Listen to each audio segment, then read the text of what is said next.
is and what we're dealing with now and what is coming down the line. So I get to travel all around the world and work with people that are dealing with large workplace portfolios. And all of them have the same question. What is the workplace of the future? Does anyone here want to know the answer to that? Yes? Yes. So we believe that the workplace of the future really is not the right question to be asking. The right question to be asking is, who is the worker of the future?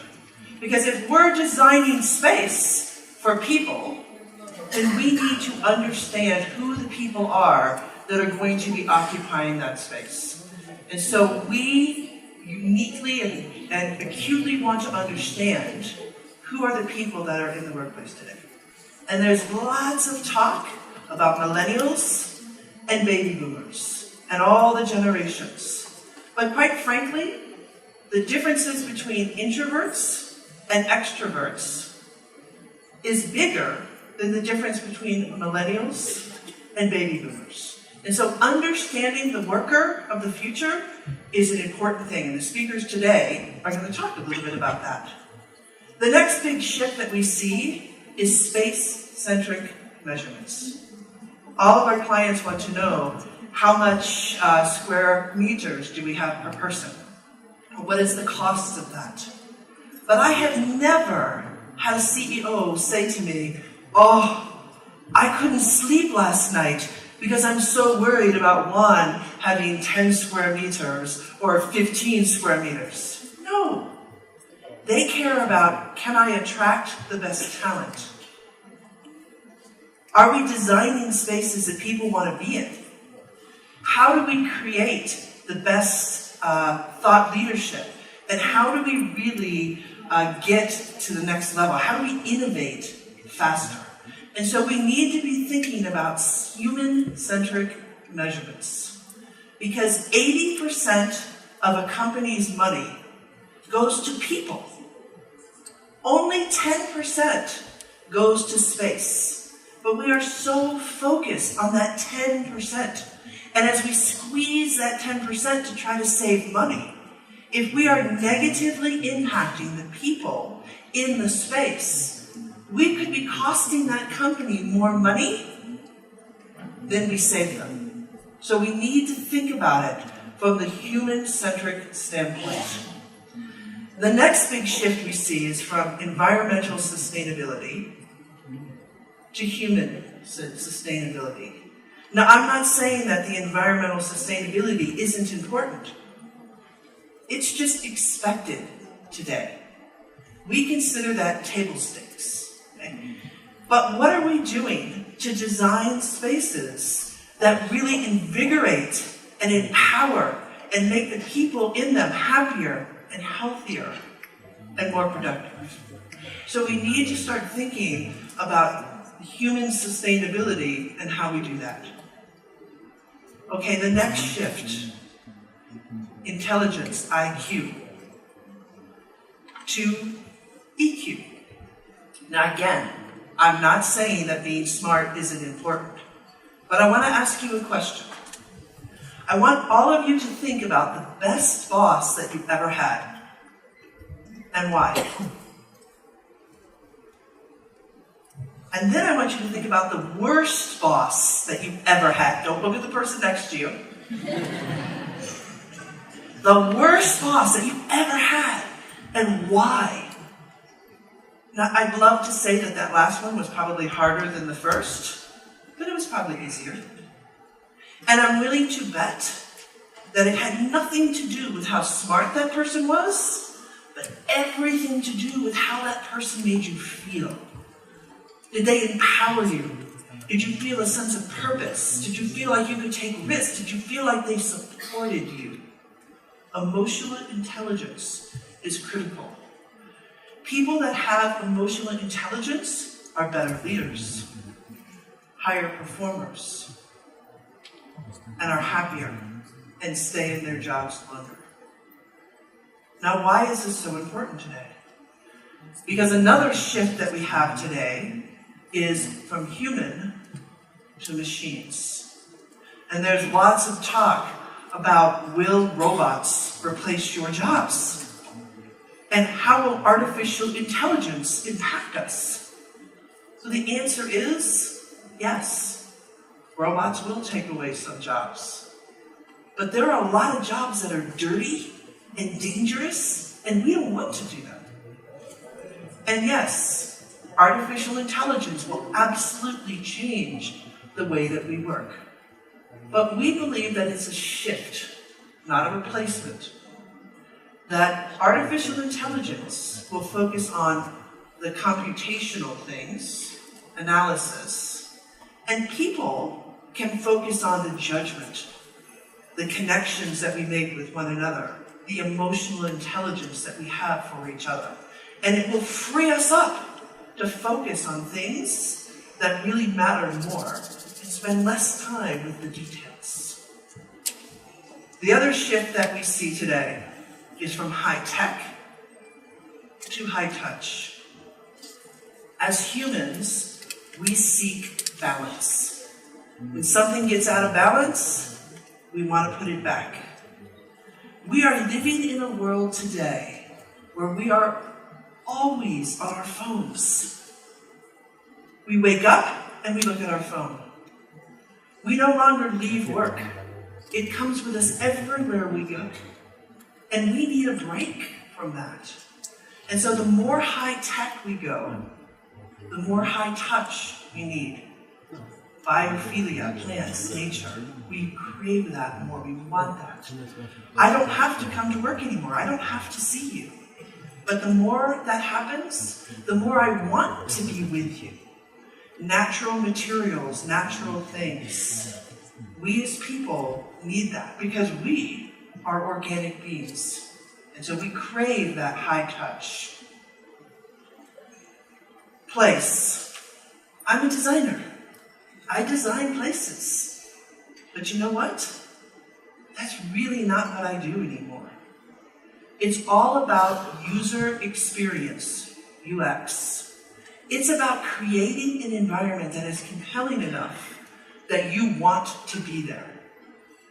We are no longer designing environments. We are designing the entire experience. And that starts from before you even get to the building, before you walk through the door. And so are we creating great spaces that people want to be? That is our challenge today, and that is how we see the workplace shifting. From branding or a wall tattoo to really creating environments that are focused on the entire experience.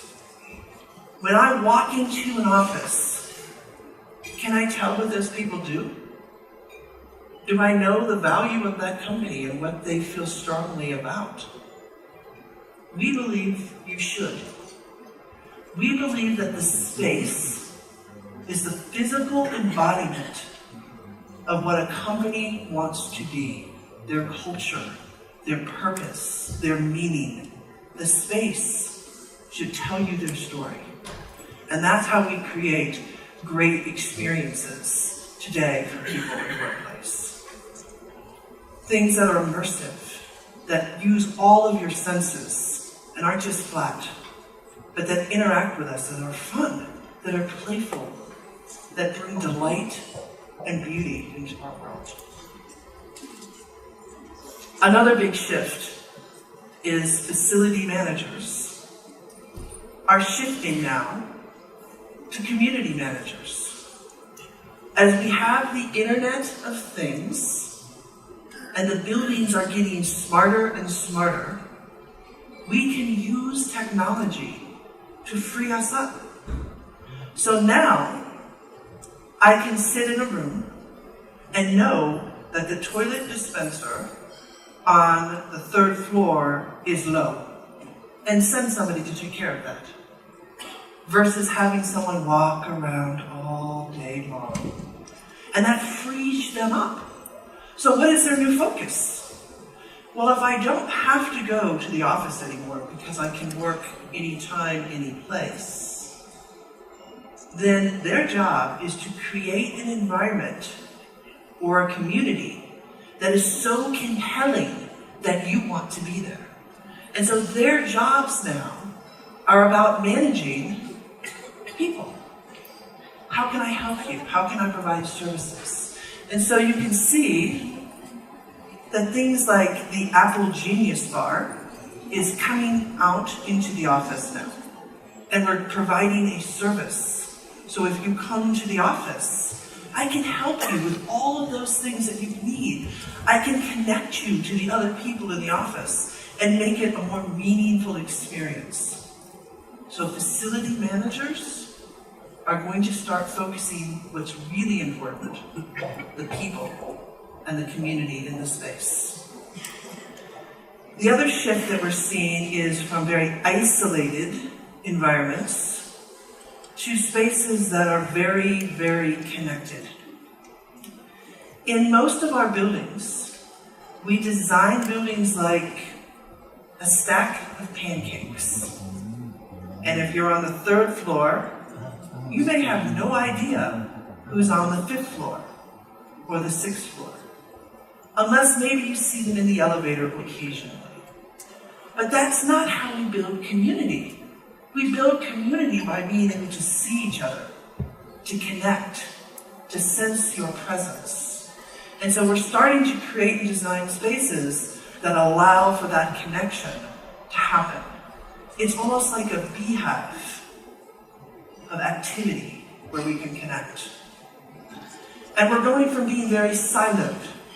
You work here, you live here, you shop here, you go to school here, you party here, you play here, all those things, to being all together, to the space fusion, where these things are colliding together. And in your buildings, you might have retail on the 1st floor, some offices, you might live upstairs, and there might be a hotel. And we're starting to see different things connect. Hospitality is influencing corporate space today. They're colliding and creating new opportunities. We believe that what's on the horizon is retail and higher ed having a bigger impact on corporate space because our lives are starting to blend. And so we need our spaces to blend too, to be responsive to how we're living and how we're working today. This is the Crick, an office building in London, where the scientists worked in one part of the building, and the staff worked in another. And they never saw what each other were doing. And now all of a sudden, the people that are working here, these are the people in the labs, everybody can see them. And so when you go into that building, no matter what your job is, even if it's an accountant on a floor, you know that you're part of a group of people that will probably cure cancer one day. And that invigorates you and makes you feel more connected and gives you more purpose. And it's about fusing those things together to create better spaces. We've gone from very, very strict standards to more agile guidelines. So I deal with companies that have millions of square feet all over the world. And often they want to say, here's our standards, and we're just going to stamp those all over the world. But that doesn't work, because different cultures have different attributes and different things that they need to address. And so we have to be more flexible in the way that we're tailoring the space if we really want to think about the people that are in them and how we create meaningful environments for them. We've gone from having to own it and to control it. This is my space, my office, my desk, to really an environment that's more about the sharing economy. We share our cars today. We share our houses. We sleep in other people's homes. We drive in other people's cars. Why do we still have to own our desk? Okay? And so we're creating new environments that free people up and give them options and choices. And our industry, the design and build industry, is the one that is next for the biggest shift, the biggest change. There is more money being put into prop tech, technology geared towards our industry, than any other industry out there today. And so in the next 5 years, we are going to see huge changes as we go forward about how we work, where we work, whether we own things or we don't. Co-working is becoming more and more the norm, and we're going to see that continue to grow. We're going from everything having to be designed by the corporate real estate team to really understanding that if we're designing for engineers, we need to involve them. If we're designing for accountants, we need to understand what they do. And so it's having a better understanding of the people that we're working with and involving them in the process.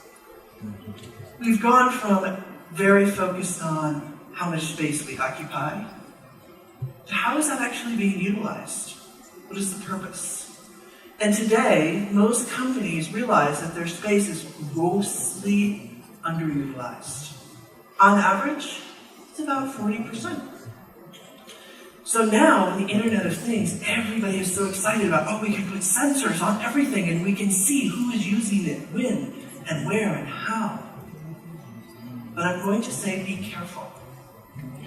Because sometimes if we get too much data, and it's not the right type of data, it can lead us to bad decisions. So if I have a sensor on the desk, and it tells me that nobody ever sat at that desk, my conclusion would be that was a bad desk. Let's not put any more of those desks in the space. But maybe it didn't have power. Maybe it was broken. Maybe it was in a bad spot in the building, and that's why it didn't get used. So we need to be very careful when we're living in a time where we have lots of data. You need to think, what is the problem I'm trying to solve? What am I going to do with that data? And how are my people going to feel about that?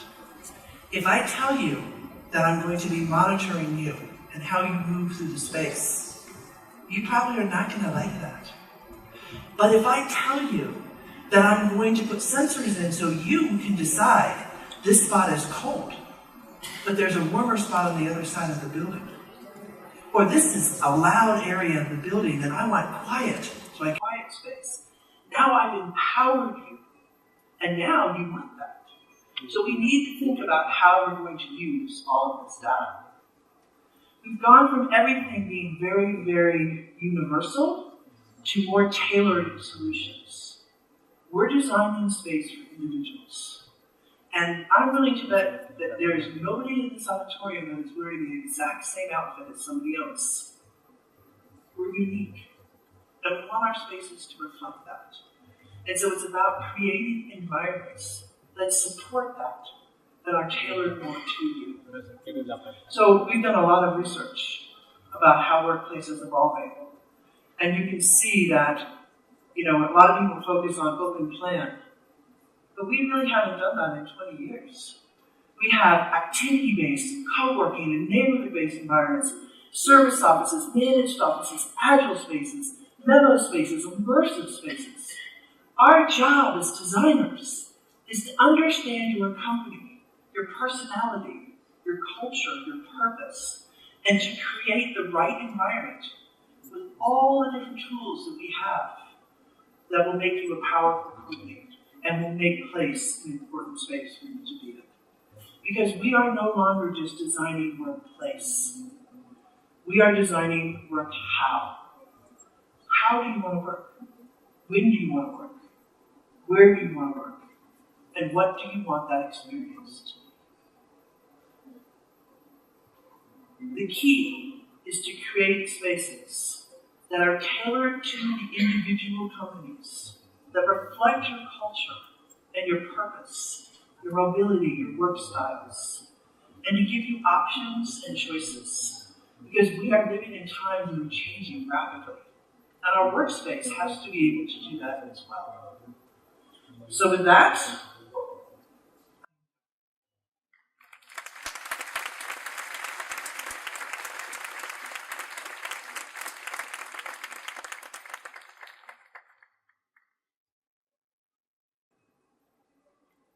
any questions real quick while we're switching out?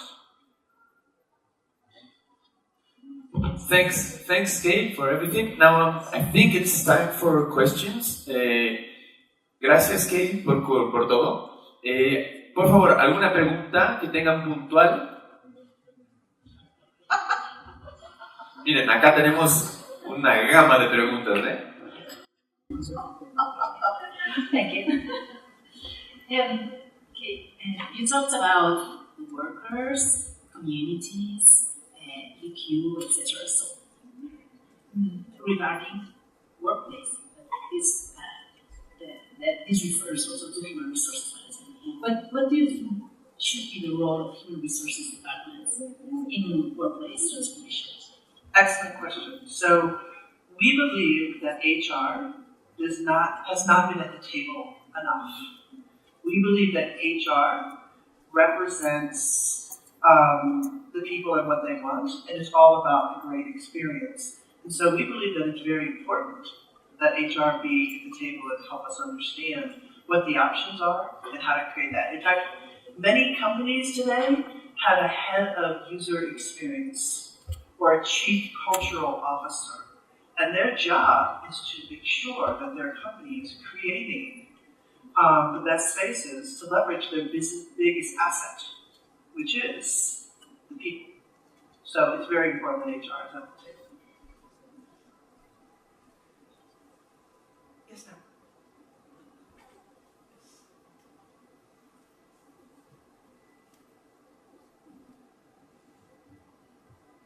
Thank you. So I think that here in Latin America, all the corporations are led by CEOs or baby boomers or even older than that, and that's why all the companies here have a very hierarchical organizational structure. So what do you think would be the factors that will help us move towards having CEOs more focused on emotional intelligence and that kind of stuff? So I'm going to be honest. There are parts of the world that tend to be very hierarchical. Because in your culture, your everyday way of life, there is a hierarchy. Latin America is one of those places in the world. And so we have to understand that and we have to accept that. There's lots of people that come and say, no, everybody should be flat. But if that's not how your culture works, that's tough. And the only way to really change that, quite frankly, is the younger generation coming up and having a slow shift. And I think the interesting thing is, it's not that my generation doesn't care about that. It's just that we were raised in a different system. You know, when I was young, you start at the bottom, and the way that you advanced was you worked really hard and slowly you did that. Today, it's very different. Today, there are 25-year-olds that feel like they failed because they haven't come up with the next big app or the next big thing. There's a tremendous amount of pressure on millennials today, and I actually feel bad for you all because it's like we want instant success. Okay? But I do believe there will be a shift. But it has to align with the culture of the society and the culture of the organization. Any other questions? Yes.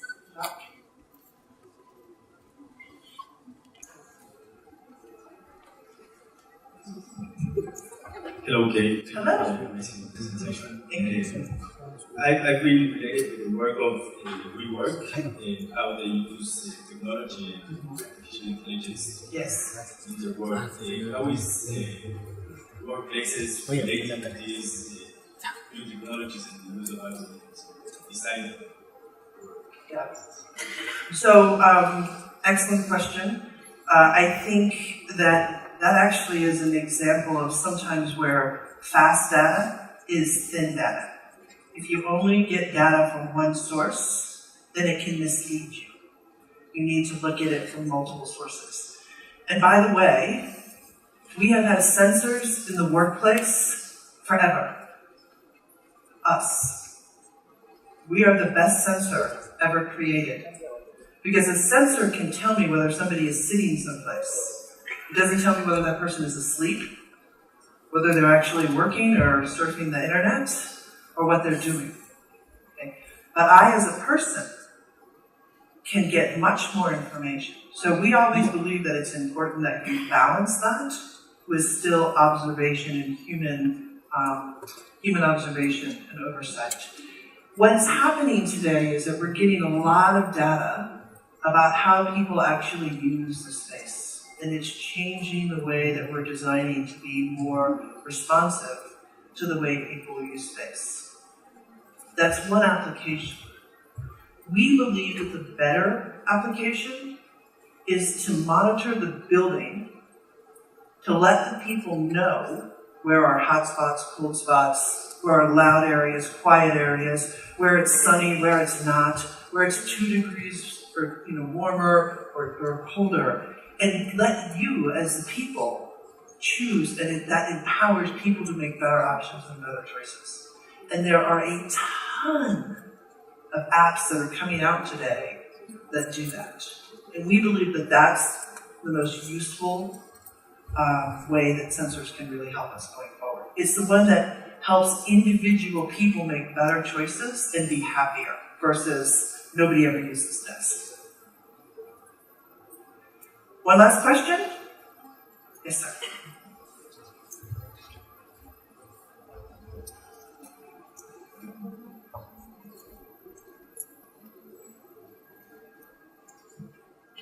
Hi, Ben. So I was wondering, we're talking about understanding the difference between the extroverts and the introverts. So how do you cater towards introverts that usually have less adaptability to space? Excellent question. So giving them options and choices. If I have an assigned desk and I'm an introvert and my assigned desk is in the middle of an open space, I'm going to shut down. It's too much information for me, and I feel vulnerable, and I'm going to shut down.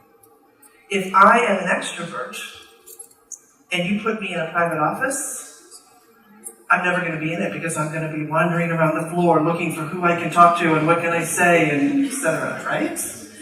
And I think that there is a big shift coming, and Victor is going to talk about this later. Neuroscience and neurodiversity is becoming a big topic. So I'll just give you a snippet of that. In Europe, they are very aware of people that have depression or stress and are dealing with mental health. In the United States, we tend to kind of ignore that. You don't talk about that. But there is a rise in the number of people that have ADHD, attention deficit, squirrel, kind of all over the place. Everybody is like that. And if you put those people in the wrong environments, they won't function well. Now, that is a disability, and it's covered in the US by the American Disability Act. But nobody right now wants to go to their employer and say, I have ADHD, you need to give me a special space, because they're afraid they won't get hired or they'll be let go. But when the stigmatism comes off, when it's okay to say that, do you know that about 30% of the workforce has ADHD to some degree and it's rising? And when you go to your employer and say, I need special accommodations for that, they have to accommodate you. And so we all are going to have to understand that introverts and extroverts, people with attention deficit or neurodiversity, need to be addressed in the workplace. So we have to create environments that give them choices and options so that they can pick where they go to control the environment around them.